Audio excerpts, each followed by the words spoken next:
Hello everyone, welcome to physics Gyan Mukesh Nayak channel. आज हम engineering admission process में कौन कौन से डॉक्यूमेंट्स आपको कलेक्ट करना है और इंजीनियरिंग एडमिशन प्रोसेस के लिए कौन कौन से डॉक्यूमेंट चाहिए उसकी लिस्ट हम यहां पे देखने वाले हैं। तो ये वीडियो लास्ट तक देखिए और आपके पेरेंट्स को अभी ही ये लिस्ट बता दीजिए, क्योंकि ये डॉक्यूमेंट्स कलेक्ट करने के लिए आपको कम से कम 1 से 1.5 महीना लगने वाला है। तो अभी प्रॉपर टाइम है। 1 अप्रैल के बाद कौन से डॉक्यूमेंट्स कलेक्ट करने हैं वो भी मैं यहां पे आपको बताने वाला हूं। देखो, अगर डॉक्यूमेंट्स आपने प्रॉपरली कलेक्ट नहीं किए, कुछ उसमें मिस्टेक्स है, तो बाद में आपको टाइम नहीं मिलेगा। 3 4 5 दिन में एडमिशन प्रोसेस स्टार्ट हो जाता है रिजल्ट के बाद। तो 3 4 5 दिन में ये डॉक्यूमेंट्स कलेक्ट नहीं हो पाएंगे। तो अभी से आप इसके पीछे भागो और ये डॉक्यूमेंट्स कलेक्ट करो, राइट। तो इसमें documents engineering admission, Maharashtra state engineering admission process के लिए डॉक्यूमेंट्स कौन कौन से चाहिए ये हम यहां पे लिस्ट किया हुआ है, राइट। ये लिस्ट में जितने भी डॉक्यूमेंट्स दिए वो आपको पूरे डॉक्यूमेंट्स कलेक्ट करने हैं। तो 1 by 1 इसके डिटेल्स मैं आपको यहां पे बताने वाला हूं। देखिए, admit card of JEE mains MHT CET, थोड़े दिन बाद एडमिट कार्ड का लिंक वो वहां से एनटीए की वेबसाइट से हटा देंगे, तो बाद में आपको एडमिट कार्ड नहीं मिलेगा और एडमिशन प्रोसेस में आपको एडमिट कार्ड, स्कोर कार्ड ये अपलोड करना रहता है। तो इसीलिए आपको admit card of JEE mains और एमएसटी सीईटी का जब एडमिट कार्ड आएगा तो आपको ये डाउनलोड करके सॉफ्ट कॉपी में प्लस कलर प्रिंट आउट आपके फाइल को लगा के हार्ड कॉपी में रखना है, ये याद रखिए। उसके बाद score card of JEE mains MHT CET 2024, then print out of online application form filled on website. कौन सा एप्लीकेशन फॉर्म? तो ये एडमिशन प्रोसेस के लिए जो भी आप एप्लीकेशन फॉर्म फिल करोगे वो एप्लीकेशन फॉर्म की प्रिंट आउट आपके पास रहनी चाहिए, right. Then age, nationality and domicile certificate, tehsil office से मिलता है एज, नेशनलिटी, डोमासाइल सर्टिफिकेट। तो उसमें कुछ करेक्शन नहीं चाहिए। तो एज, नेशनलिटी, डोमासाइल अभी आप अप्लाई करो तहसील ऑफिस में, नियरेस्ट सेतु सुविधा केंद्र में आपको मिलेगा। तो वहां पे आपको प्रॉपरली चेक करना है कि वहां पे श्री लिखा है, कुमार लिखा है, कुमारी लिखा है या श्रीमान लिखा है, जो भी लिखा है वो आपको प्रॉपरली चेक करना है। बहुत सारे स्टूडेंट्स बाद में बोलते हैं कि सर मेरे नाम के सामने मैं लड़का हूं बट कुमारी लिखा है, ओके। तो ये नहीं चाहिए। सन है तो सनी चाहिए, डॉटर है तो डॉटर चाहिए। बहुत सारे लड़कों के डॉक्यूमेंट्स पे हमने ऑब्जर्व किया है काउंसलिंग के टाइम पे कि फॉर एग्जांपल मेरा नाम अभी Chandrakant Manikrao Unale, daughter of Manikrao Nagorao Unale, right. तो डॉटर लिखा रहता है, वो प्रिंट मिस्टेक रहता है, तो ये प्रॉपरली आपको चेक करना है। Age, nationality, domicile certificate previous year का है तो भी चलेगा, अदरवाइज नया निकालो, कुछ ज्यादा लंबा प्रोसीजर नहीं है उसका। तो एज, नेशनलिटी, डोमासाइल सर्टिफिकेट पे ग्रीन टिक भी रहना चाहिए, तो उसमें करेक्शन कुछ भी नहीं चाहिए। करेक्शन नाम में देखो कुमार, कुमारी, देन डॉटर, सन, देन ग्रीन टिक है क्या वो भी आपको चेक करना है। प्रिंट मिस्टेक्स नहीं रहना चाहिए। तो ये एज, नेशनलिटी, डोमासाइल सर्टिफिकेट, दो सर्टिफिकेट्स मिलते हैं, एक एज नेशनलिटी सर्टिफिकेट और दूसरा मिलता है एज डोमासाइल सर्टिफिकेट। तो ये दोनों भी सर्टिफिकेट आपको चाहिए। एक में ही है एज, नेशनलिटी, डोमासाइल तभी भी चलेगा, राइट। देन एचएससी मार्कशीट बाद में आएगा, अभी आपका रिजल्ट लगेगा। फ्रेशर बच्चों का जो रिपीटर है उनके पास अभी मार्कशीट है। देन एचएससी पासिंग सर्टिफिकेट सनद भी कुछ कॉलेजेस डिमांड करते हैं, तो इसीलिए आपको ये आपके पास रखना है। अभी स्टेट बोर्ड के लिए दो सर्टिफिकेट मिलते हैं, एक है एचएससी मार्कशीट और दूसरा है HSC passing certificate. But CBSE के लिए सिर्फ एक ही सर्टिफिकेट मिलता है, एचएससी मार्कशीट। तो एचएससी मार्कशीट भी आपने कॉलेज से अगर कलेक्ट किया है तभी भी चल जाएगा।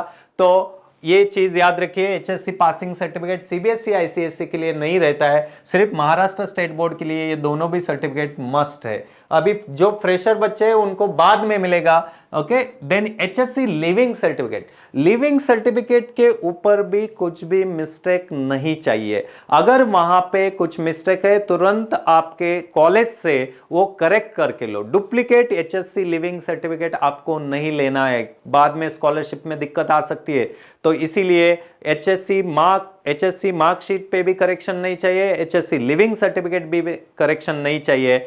एचएससी लिविंग सर्टिफिकेट लेते समय माइनॉरिटी कैटेगरी, माइनॉरिटी आपका कौन सा है, आप मुस्लिम से बिलोंग करते हो, मुस्लिम रिलीजन से, जैन रिलीजन से, या मदर टंग, ये पूरा प्रॉपरली वहां पे मेंशन रहना चाहिए, क्योंकि इसके ऊपर आपको इंजीनियरिंग कॉलेजेस में एडमिशन बहुत ही कम स्कोर पे आपको एडमिशन मिल सकता है। तो ये चीजें आपको जब आप एचएससी लिविंग सर्टिफिकेट लेते हो तब याद रखनी है। ओके, डेट ऑफ बर्थ गलत नहीं रहना चाहिए, नाम में करेक्शन नहीं रहना चाहिए। लिविंग सर्टिफिकेट बहुत ही इंपॉर्टेंट डॉक्यूमेंट है। HSC marksheet, SSC passing certificate, अभी फिर से सीबीएसई आईसीएसई को एसएससी पासिंग सर्टिफिकेट नहीं मिलता है, उनका मार्कशीट ही मोर देन सफिशिएंट है। बट स्टेट बोर्ड स्टूडेंट के लिए एसएससी मार्कशीट और एसएससी पासिंग सर्टिफिकेट बहुत ही इंपॉर्टेंट डॉक्यूमेंट है।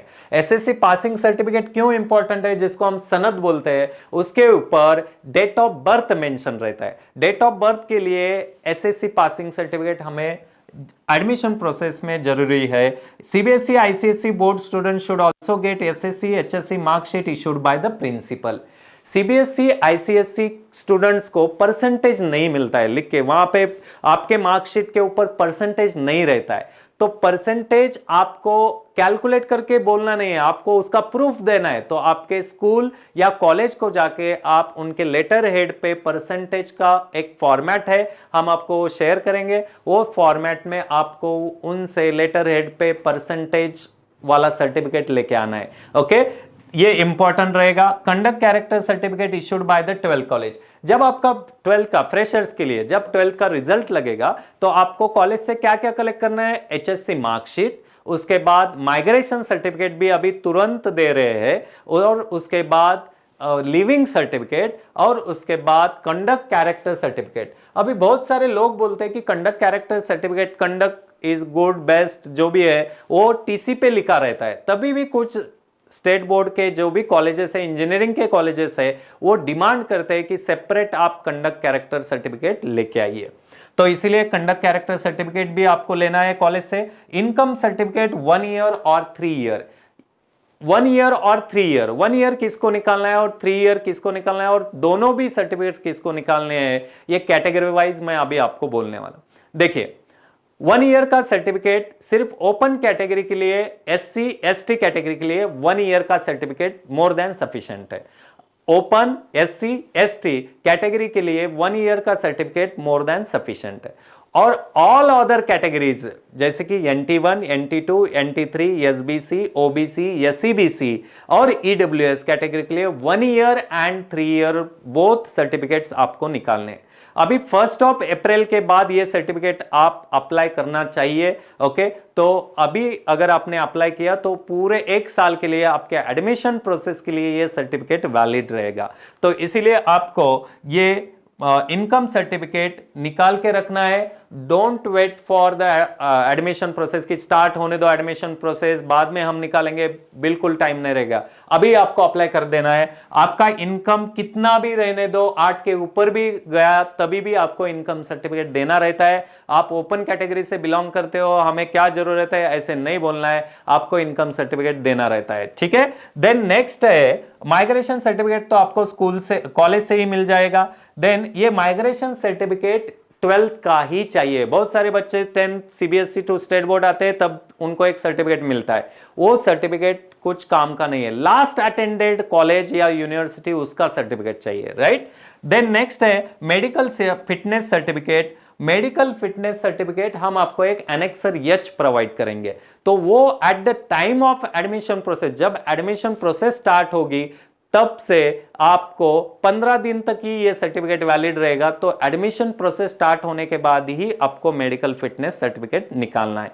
देन नेक्स्ट है बर्थ सर्टिफिकेट, अगर है तो चलेगा, नहीं है तो कुछ इश्यू नहीं है। देन आधार कार्ड अपडेटेड चाहिए, स्टूडेंट पैन कार्ड भी अपडेटेड चाहिए, उसके ऊपर फोटो नहीं है, माइनर का भी है पैन कार्ड तभी भी चलेगा। अगर 18 कंप्लीट है तो उसको अपडेटेड पैन कार्ड निकाल लो आप। स्टूडेंट वोटर आईडी 18 कंप्लीट है तो वोटर आईडी मिलेगा, नहीं है तो एनेक्सर सी फॉर्मेट है हमारे पास, वो हम आपको प्रोवाइड करेंगे। देन नेक्स्ट है student bank passbook, any nationalised bank से आप अकाउंट ओपन करिए और बैंक पासबुक आपके साथ रखिए। उसके बाद parents Aadhaar card, pan card, ration card, copy of gadget marriage certificate and affidavit in case of change in name.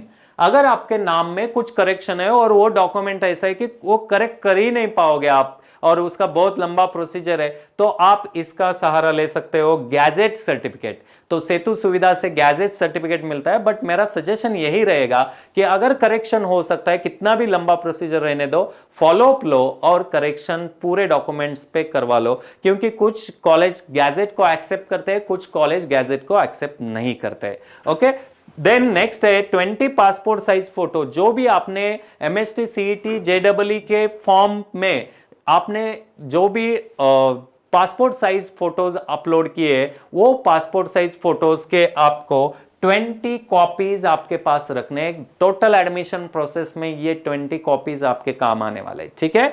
Then next है कास्ट सर्टिफिकेट। ये इतने डॉक्यूमेंट्स हो गए ओपन कैटेगरी के लिए। अगर आपकी कैटेगरी ओपन है तो बस इतने ही डॉक्यूमेंट्स आपको निकालने हैं, इफ एप्लीकेबल, यानी ये कैटेगरीज के लिए।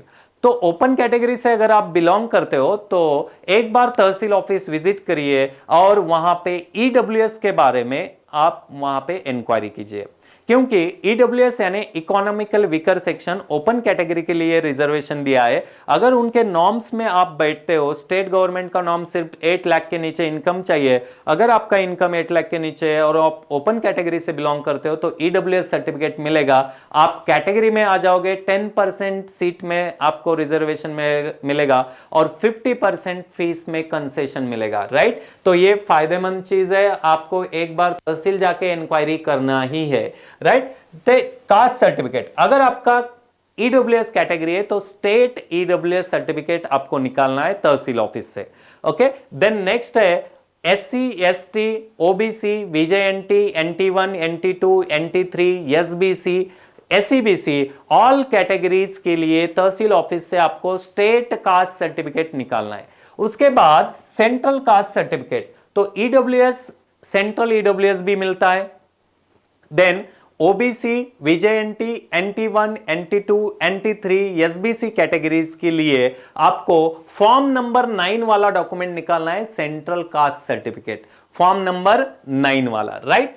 और कास्ट वैलिडिटी कौन से कैटेगरी के लिए चाहिए, तो SC, ST, VJNT, NT1, NT2, NT3, SBC, OBC, SEBC, ये कैटेगरीज के लिए आपको कास्ट वैलिडिटी चाहिए।